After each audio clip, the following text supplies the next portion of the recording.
Assalamualaikum warahmatullahi wabarakatuh.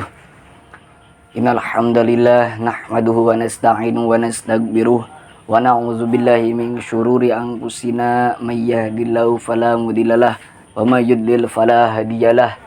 Asyhadu an la ilaha illallah wa asyhadu anna Muhammadan abduhu wa rasuluhu la nabiyya ba'dah. Perkenalkan, nama saya Ahmad Farhan dari program studi Hukum Keluarga Islam semester 2. Saya di sini akan menjelaskan tentang pengertian toharoh dan pengertian wudhu. Pengertian toharoh menurut bahasa adalah bersih atau suci, sedangkan menurut istilah atau menurut syara, toharoh adalah bersih dari hadas kecil dan hadas besar, atau juga bisa disebut bersih dari segala najis.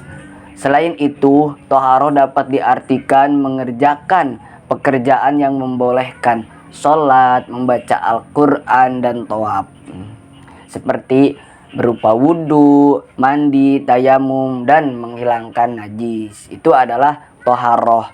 Toharoh juga dapat dibagi menjadi dua.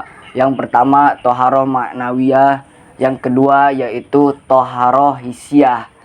Lalu apa toharoh maknawiyah? Toharoh maknawiyah adalah bersuci rohani atau bersihnya hati. Bersih dari apa? Dari segala penyakit hati seperti riya, hasud, dan takabur. Lalu bagaimana cara membersihkan atau mensucikan penyakit hati ini? Yaitu bisa dengan zikrullah, dengan membaca tasbih, membaca takbir, membaca tahlil, atau dengan cara spiritual yang lain. Itu dapat membersihkan penyakit hati. Ini yang disebut dengan toharoh maknawiyah.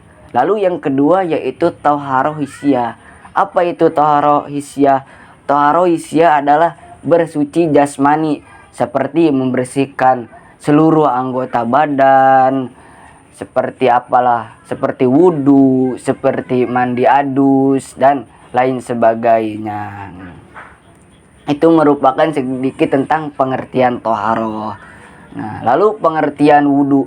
Wudhu adalah tindakan yang bertujuan membersihkan seluruh anggota badan sebelum melaksanakan ibadah, utamanya mengerjakan ibadah sholat. Dan diwajibkan juga ketika tawaf itu wajib berwudu, dan disunahkan ketika membaca Al-Quran. Gitu. Lalu ada berapa fardu wudu?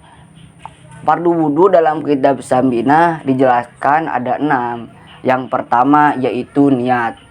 Yang kedua yaitu membasuh muka. Yang ketiga yaitu membasuh kedua telapak tangan. Yang keempat yaitu membasuh sedikit muka atau rambut. Yang kelima yaitu membasuh kedua kaki sampai mata kaki. Yang keenam yaitu tartib, atau yang dinamakan tartib itu yaitu mendahulukan yang pertama dan mengakhirkan yang terakhir. Itu sekilas wudhu. Lalu kapan wudhu pertama kali disyariatkan atau pertama kali dilaksanakan? Wudhu pertama kali disyariatkan sama dengan sholat, yaitu ketika Rasulullah SAW sudah menyelesaikan Isra Mi'raj. Ketika Rasul diperintahkan oleh Allah untuk melaksanakan sholat, maka Allah juga memerintahkan Rasul supaya berwudu. Yang pertama disunahkan membaca Bismillahirrahmanirrahim. Setelah itu membasuh kedua telapak tangan. Setelah itu disunahkan berkumur 3 kali. Disunahkan juga untuk menyela-nyela gigi menggunakan jari tangan. Setelah itu disunahkan intisyab atau mengisap air ke dalam hidung sebanyak 3 kali.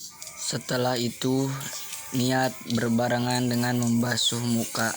Nawaitul wudu'a li rabbil hadasil asghari fardhu lillahi ta'ala. Menurut Imam Nawawi, batas wajah dalam wudu secara vertikal adalah tempat tumbuhnya rambut hingga dagu bagian bawah, secara horizontal antara kedua telinga tangan kiri.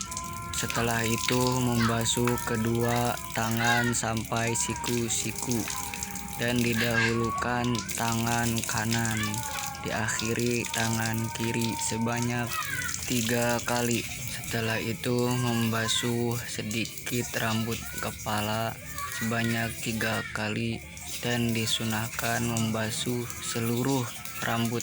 Setelah itu mengusap telinga berbarengan, telinga kiri dan telinga kanan sebanyak 3 kali, dan ini hukum sunnah. Dan yang terakhir membasuh kedua kaki sampai mata kaki dan didahulukan kaki kanan terlebih dahulu, dan disunahkan menyela-nyela jari-jari menggunakan kelingking jari tangan.